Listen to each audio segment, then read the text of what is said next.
kinakailangan ba na pagtiisan mo ang lahat ng sakit at hirap dahil kayo ay kinasal? Ang inyong katanungan, kahit ba kayo'y sinasaktan ng mga asawa dahil sa kaprasong papel na pinagtibay at pinagsumpaan bilang isang pinakasagradong bagay ang kasal, ibig nyo sabihin kung yung mama ay kinasal ay hindi na pwedeng paghiwalayin ng tao. Itong pinag-isa ng Diyos na sinasabi nyo ay lubhang napakalalim at napakataas na antas ng karunungan na ibinahagi ng Diyos sa lahat ng tao.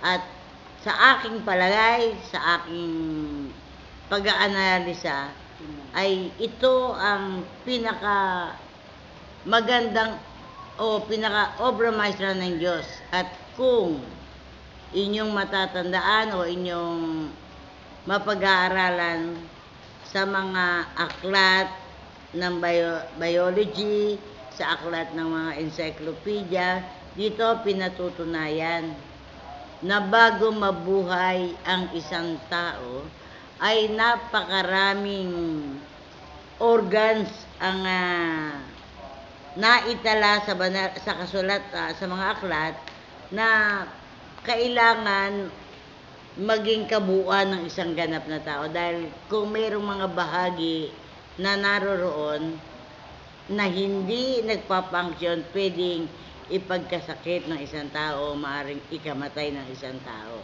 At kung mabibilang nyo ang daming bahagi sa katawan ng tao, hindi ito kayang gawin ng tao. Kahit yung pang pinakamahusay o pinakamatalinong tao ay hindi. Ito ginawang obra maestra ng Diyos at bahagi kayo sa may mga karanasan na hindi nyo to na kayang gawain, maliban lamang sa kayo binigyan nyo ng kasiyahan ng inyong sarili, ang laman, ang kamunduhan.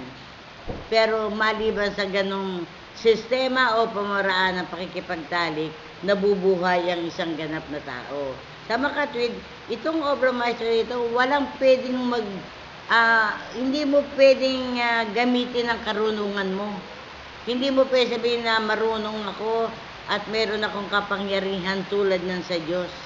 Yung pinag-isa ng Diyos sa laman, sa karunungan, sa kapangyarihan ng Diyos, mahirap talagang paghiwalayin.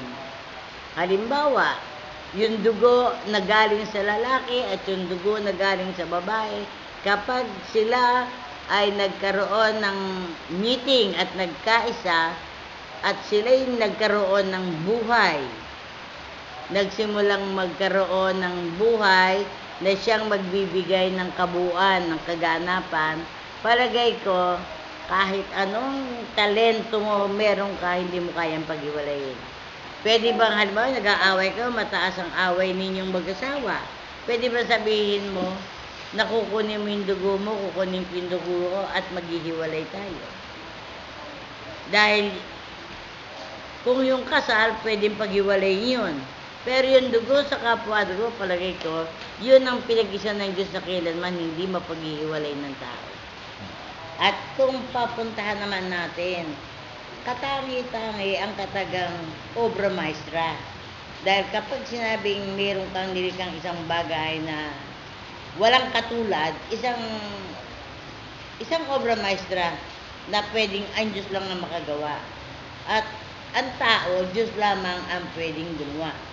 Pag nag-meeting na yung dalawang cell at lumaki, maglalagay ng mata, maglalagay ng bahagi ng katawan ng tao, ganong karaming buhay. Bilyon ng cell. Meron bang katangian ang isang pinaka marunong na tao na makagawa ng ganyang obra maestra?